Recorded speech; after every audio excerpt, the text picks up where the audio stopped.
Comencé con la guitarra 12 o 13 años, y estudiando en el Conservatorio Provincial en Catamarca. En esa época estábamos allí, en mi familia.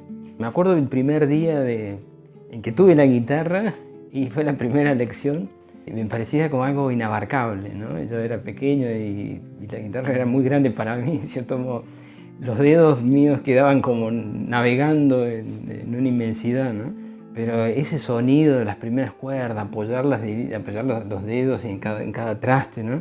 Y escuchar el tañido de la guitarra provocado por mí mismo, ¿no? Siento esa emoción, y a medida que fui avanzando me comprometí más con el instrumento. La idea del disco surgió de alguna manera después de ciertos balances. Todo lo que uno realiza o las cosas que va componiendo tienen de alguna manera que cristalizarse en un instrumento, como en el caso del disco, y ofrecerlo, es decir, mostrarlo a otras personas que lo pueden disfrutar.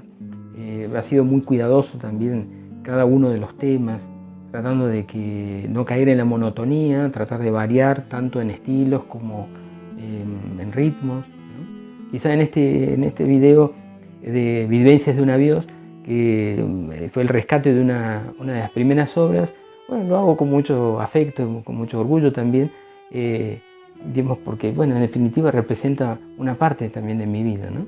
Recientemente, con la formación del dúo de guitarra y violonchelo con David, ha sido sumamente enriquecedor, creo que para los dos. Y en mi caso, escuchar al violonchelo y tener que complementarlo con la guitarra, ajustarme a una disciplina, porque acostumbrado a tocar solo, a escuchar al otro, siento que en ese periodo ha sido muy, muy importante. El dúo entre la guitarra y el violonchelo me parece uno de los dúos más lindos que hay para mí, ¿no? Es muy personal por el timbre y el sonido de la guitarra. Participé en dos canciones, Vivencia de un Adiós y Recuerdos de la Alhambra.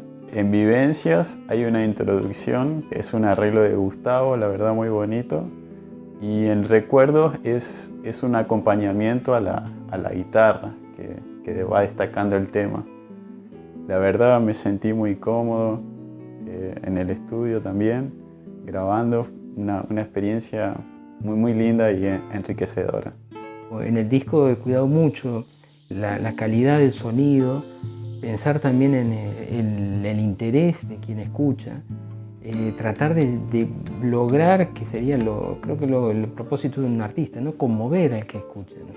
La experiencia de grabar en estudio fue completamente nueva, porque yo había grabado, bueno, en televisión o en radio, o había actuado obviamente en público, pero el hecho de grabar era verdaderamente singular. Me tomó un tiempo entender cómo era la dinámica, cómo eran los procedimientos y desde el punto de vista técnico, ¿no? Lo hice sin apuro, ¿no? Sino que cada tema fue trabajado con mucho empeño, muy fuerte en la autocrítica, tratando de que se lograra el mejor resultado, ¿no? Yo utilicé como guitarra principal siempre la marca es Alhambra, es una española.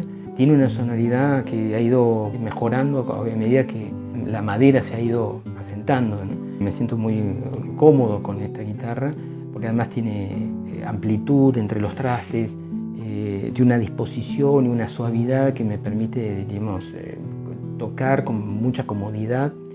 Fue muy importante con Gustavo haberlo escuchado, haber charlado previamente, ¿no? Toda la producción, cuál era el propósito de su disco, en épocas donde los discos tienden a ser discos más cortos, singles. Gustavo arriesga un álbum de casi 16 canciones.